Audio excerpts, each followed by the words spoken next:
Well, the question was, how do we rock the boat for peace? And I'm going to offer two suggestions.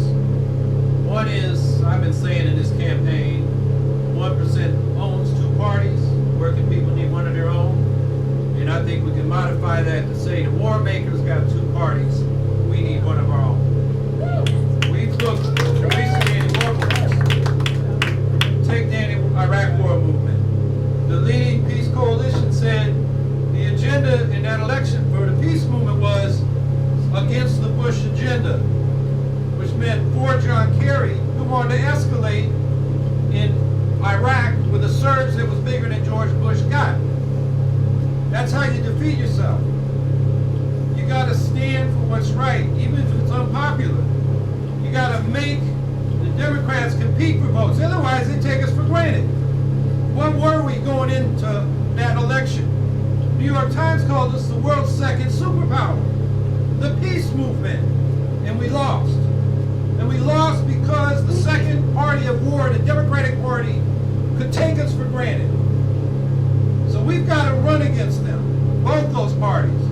You can argue the Republicans are worse, but hey, they got their libertarian wing that's against some of this intervention.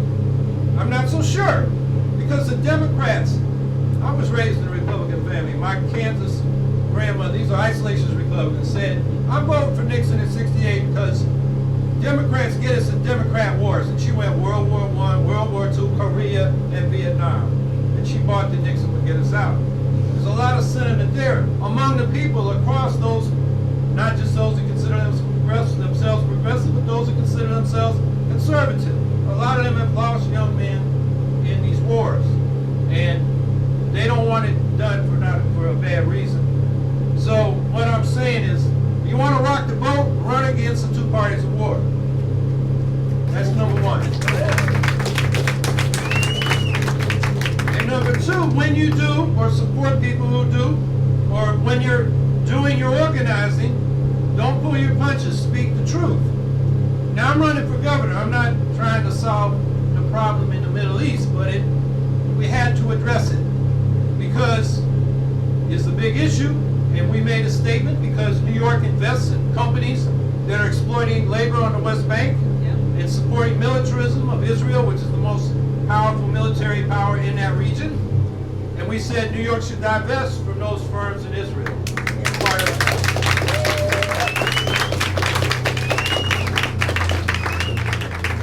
And we made a statement, and we got attacked by the AIPAC type media and people that support that point of view in the Israeli lobby.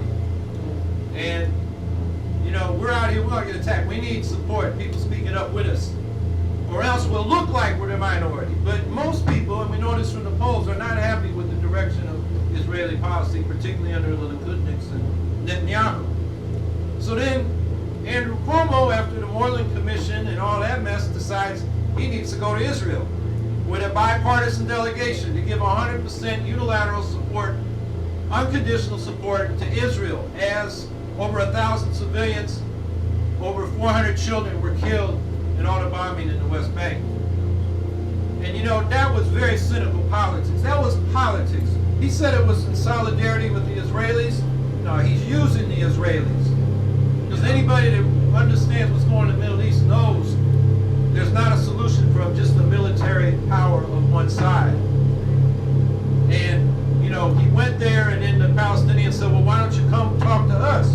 He said it's too late. But of course, he announced he was going a day before he was going, so they didn't know they were supposed to ask him. So it's a setup. So that's what's going on there. And there was another point I was going to say about it. Well, our statement said, you know, we condemn, Shama Sawant, you heard about her, the socialist got elected to city council. She was being interviewed on right-wing talk radio, and they said, will you call Hamas terrorists? And she kind of hemmed and hawed. You know, so I looked at the definition terrorists, and it's political violence and intimidation of civilians for a political point of view. And then I read that the international community hasn't come up with a definition. So, you know, my answer to that question, yeah, Hamas is terrorists for firing rockets at civilians and the suicide bombings they did during the second Intifada. Israel, and for that matter, so is Egypt, for maintaining the blockade of Gaza with the Israelis because they control that Rafah border on the south. And the U.S. gives them $1.3 billion a year. So I'm running for governor. I'm running on a Green New Deal of full employment, living wages, clean energy, affordable housing, good education for everybody. And those are easy problems. We just got to tax the rich and share the revenues and fund people's needs. And that's not even rocking the boat. We had the Works Progress Administration. We used to have progressive taxation in this state. Those are the easy problems. And Ursula's giving me hand language. I don't know what she's saying. Whether to continue or elaborate, I don't know. I need to learn that sign language. But, so, those are the easy problems. But now we're dragged into this problem in the Middle East. So I think, oh, I know the other point I was going to make. We need a peace party, particularly with the Middle East, because when people like Cuomo and all the politicians go to the Middle East and give Israeli unconditional support as they take more land, destroy orchards in the West Bank, and claim they're defending themselves when they're being aggressive. As long as that's the unilateral power, the U.S. cannot play a constructive role in the Middle East. We could play a diplomatic role. Both the majority of the Palestinians and Israelis say we still support a two-state solution based on the 67 borders with some negotiated changes, you know, land swaps and dealing with some other issues. But we can't be the honest broker if we only side with one side. So that's what Cuomo's doing. He's playing right into that. The Senate voted 100-1, no dissent, to, while the slaughter was going on in Gaza, to support Israel's right to defend itself. You know, that's where we're at. That's why we need a peace party. That's why we need to run against the war makers. And when it's unpopular, I was asked, I did a news conference yesterday, and it was about the minimum wage. This is another Cuomo thing. He says, oh, the Moreland Commission, I'm going to set up this minimum wage board I was supposed to do a year ago for the tip workers. And then he goes running off to Israel and doesn't set up the wage board. So I said, it's another cynical move. That wage board should have been convened. These low-wage workers, tip workers, are not getting the wages they should. And the media want to talk about Israel. And then I told them what I just told you, and then they said, you know, there's 1-point-something million Jews in New York. Aren't you worried about losing their vote?